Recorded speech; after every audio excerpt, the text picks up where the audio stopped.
Our next guest is Queen of the Countryside, who has served lunch to sharks and performed dentistry on a polar bear. She's telling us all about it in her new tour, Not Just a Wildlife, which begins in April. So please welcome the action-packing, oh-so-cracking Michaela Strachan.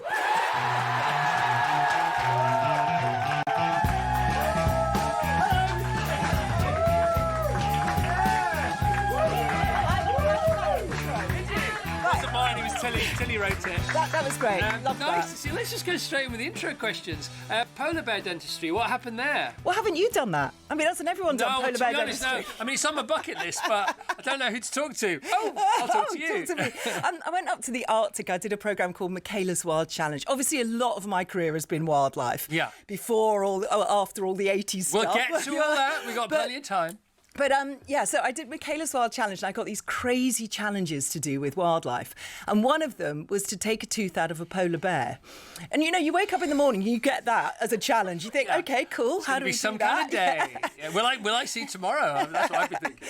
So we were up in the Arctic and we got a helicopter out. We went out with Russian scientists, landed the helicopter. First of all, they darted the polar bear from the helicopter. So the first thing is, like the Top Gear challenge, today you will do dentistry on a polar bear, then a helicopter, then Russian scientists, then guns. Yeah. Okay.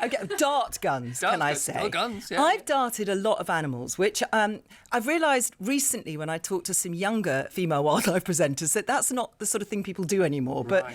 That's the sort of thing we did in the 80s and 90s. We just went out with our dart gun and darted polar bears, elephants, rhino, whale sharks, whatever. Well, and what do they call that thing? What is it you're firing? Dart gun. Yeah, no, but what is the thing that you... It's a tag. Yeah, and this... What's the chemical called in it? What's it called? Oh, don't ask me these complicated questions, Chris. Wasn't that one of the things when we were younger? What was it? You say, I can't remember. But anyway, you darted it. Yeah.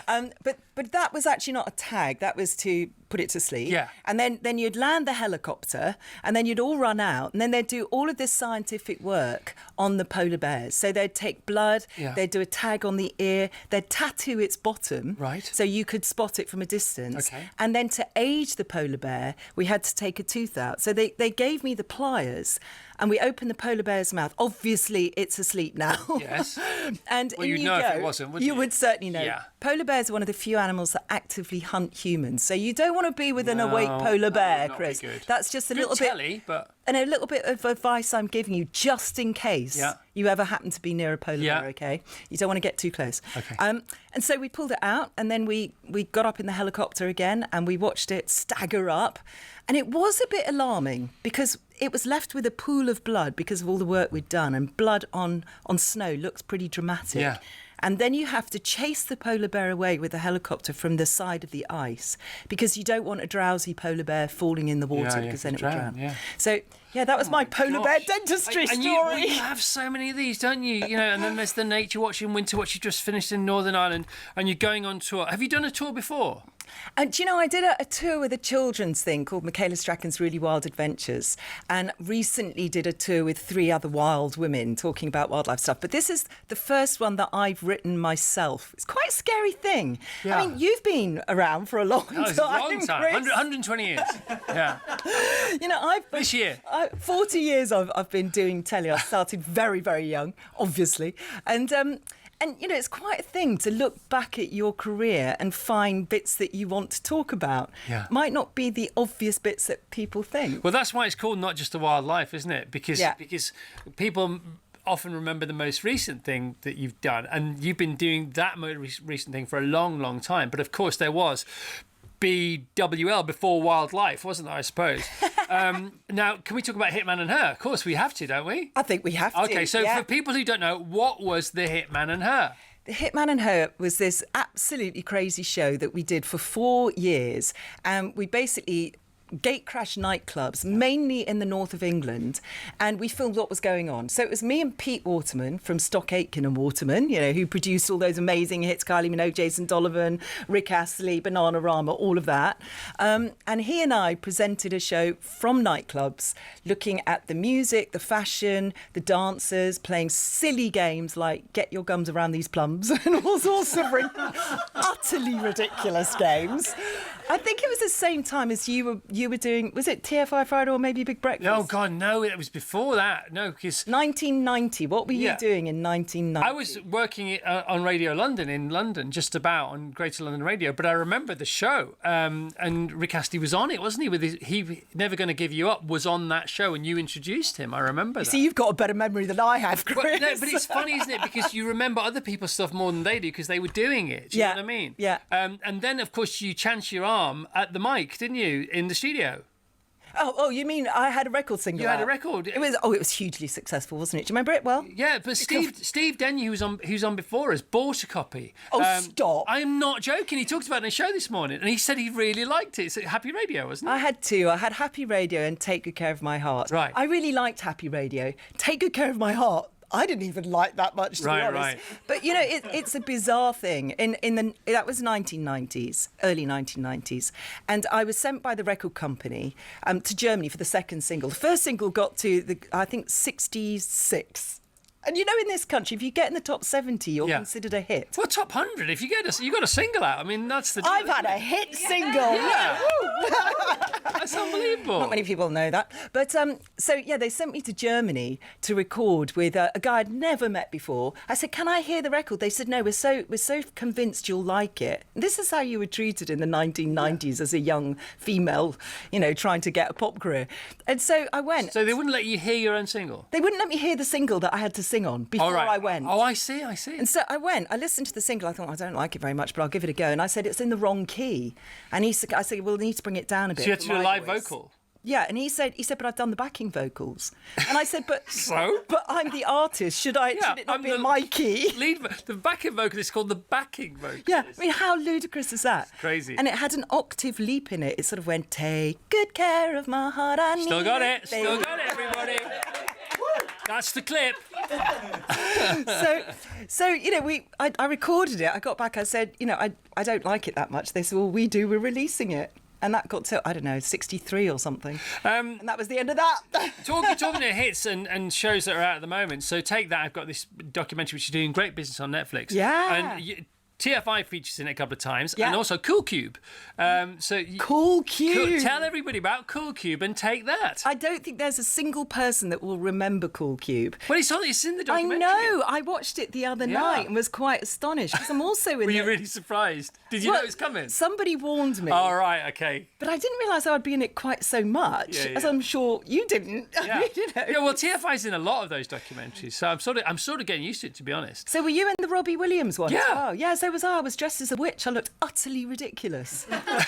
Seriously, I had witch's ears on. I thought, how embarrassing! Here I am in the Robbie Williams documentary. You're in it. You cool. made the cut. Actually, I can't remember whether we were in that one or not, but we're definitely in the Take That one. So Cool Cube. How big was Cool Cube? How many eps did it run for? Who other, as well as Take That, appeared? So after the Wide Awake Club, I went on to do Cool Cube, which was like a teenage magazine show on B Sky B. Yeah. And that was like a pioneering cable channel that didn't last terribly long. And it was a great show. We did 3 hours on a Saturday, 3 hours on a Sunday. And we would interview lots of different people, talk about things that teenagers might be interested in.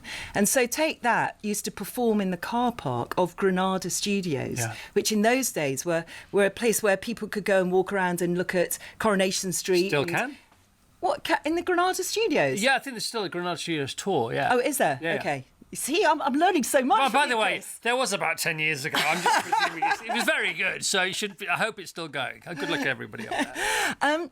Yeah, so that was Cool Cube. And in fact, we found out that Cool Cube was being cancelled, well, B Sky B was going, by watching the news the morning that we were recording the next Cool Cube.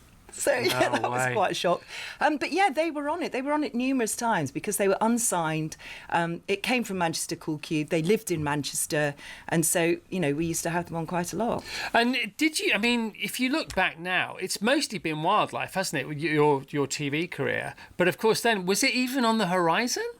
No, I mean, that's why the tour is called Not Just a Wildlife, because it hasn't been just a wildlife, although that's been, you know, the heart and the core of my latter career.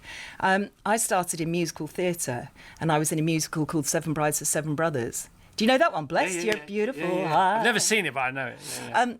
Not sure it'd be your kind of thing, actually. No, isn't it when they're on the roof and they're building the house? And yeah, all of that sort of thing.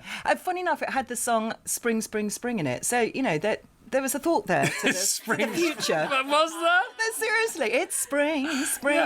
Yeah. Oh, the barnyard is busy in a regular tizzy. I'm doing a lot of singing. Jazz hands came out then. Hands. My jazz hands. I bet they're mega. I have to pin them down during Wildlife Telly. I'd love getting my jazz hands out. I mean, you've got the picture behind of Dancing on Ice. The jazz hands came out big time. Came second. Oldest celebrity to ever get to the final. There's an accolade, eh? Wow. And when was the first time you ever saw, it wouldn't have been an email then, would it? The title Springwatch. When did that happen? I've been doing that for 14, 15 years. But when was the moment? Was it like a phone call, something called Springwatch? Yeah, I actually had to do a screen test with Chris Packham for Springwatch, which is quite amusing because obviously we'd worked together an awful lot on The Really Wild Show and then numerous other things after that. Kate Humble, I took over from Kate Humble. Kate Humble was actually double booked because they'd changed Autumn Watch from being over 2 weeks to being over 8 weeks and she couldn't do it. So I stepped in for Kate Humble and then took over from Kate Humble. So, I got the call, do you want to do British Wildlife? And I said, that'd be great, but I haven't done much British wildlife, so my knowledge is pretty thin. And they said, well, learn as you go along. Yeah. So that's what I've done. That's what I'm still doing, Chris. Yeah, totally.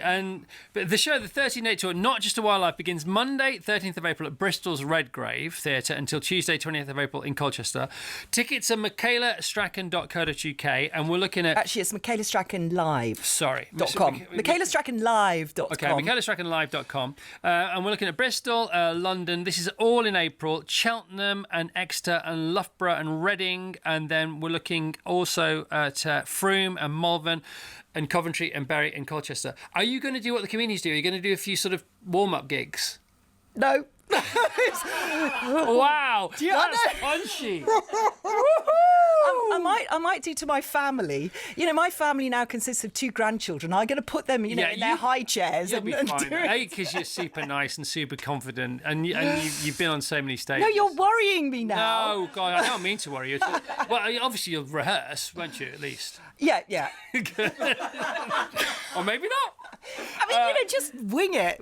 No, I mean, it's taken me... I can't tell you how long it's taken me. Give us some headlines. Tease to people, because we want people to buy tickets. So, michaelastrachan.live. Yeah? michaelastrachanlive.com. Sorry, michaelastrachanlive.com. Do you know this is really good because it means we keep repeating it. People fine, I'll repeat it as long as you like. I don't care. michaelastrachanlive.com for tickets. Give us just 3 headlines from the show. Obviously, I'll be talking a lot about wildlife. Springwatch comes into it. I'm talking about my relationship with Chris Packham. Yeah. I'm talking about the early days as well. One of the things I'm also talking about is headlines from the 80s and 90s, the sort of headlines that a very bubbly, blonde, enthusiastic presenter got and how that has affected me during my life, and also just reflecting on the fact that how on earth do people cope nowadays? I mean, Chris, you started young, I started young. We were wacky, we were different. Can you imagine the criticism we would have got on social media in the palm of our hands? Yeah. I mean, you and I have both coped with press stuff going on that's, not always been kind. And I don't think I would have been strong enough to cope with that on permanently on my phone. I wouldn't have been robust enough. But it's like our parents, though, because different times, different people. So, my mum, I think my kids have got it easy, right? But my mum was in the war. So, I had it easy. So it's a different language, isn't it? It's a different thing. It's a different language. And obviously, the 80s were good times. But as I say, I think social media for young presenters starting out these days, trying to make their mark and trying to be different must be very, very difficult. It's a double-edged sword, though, isn't it? Because the positive side of it is, everybody's got a camera and, you can edit it and it's really good and you can put soundtracks to it. And people can be original straight off the bat. And if they're any good and they've got anything about them, they do get a following pretty darn quickly. I think that's all... Creatively, that's a great opportunity. You're absolutely right. And also you can hone your skills on social media. I had to hone my skills live on national the television. And in fact, I've got the very first bit that I did that I'm showing in the show. Wow. And I'm just totally looking at the wrong camera. I have no idea what's going on. Yeah. And, I went out and, we used to get millions of viewers in those days because we were the only thing on. Yeah. It was the test card on the other side. As well. It was great times. Well, they were great times. The 80s and 90s were good times. Any singing and dancing in the show? I will be talking about Dancing on Ice. Right. I'm actually not talking about my singles, and yet every interview I've done nearly has said, "What about the singles?" We could play a little bit. Should we do it? Let's finish with a little bit of Michaela and Happy Radio. Can we say thank you to Michaela Strachan, please, everyone? Thank you, Chris. Thank you. MichaelaStrachanLive.com for tickets. This tour starts on the 30th of April, and it's going to be so polished by the time it hits the stage. She's got like a million warm-up gigs this afternoon. It's all going to be unbelievable. Let's hear a bit of Michaela.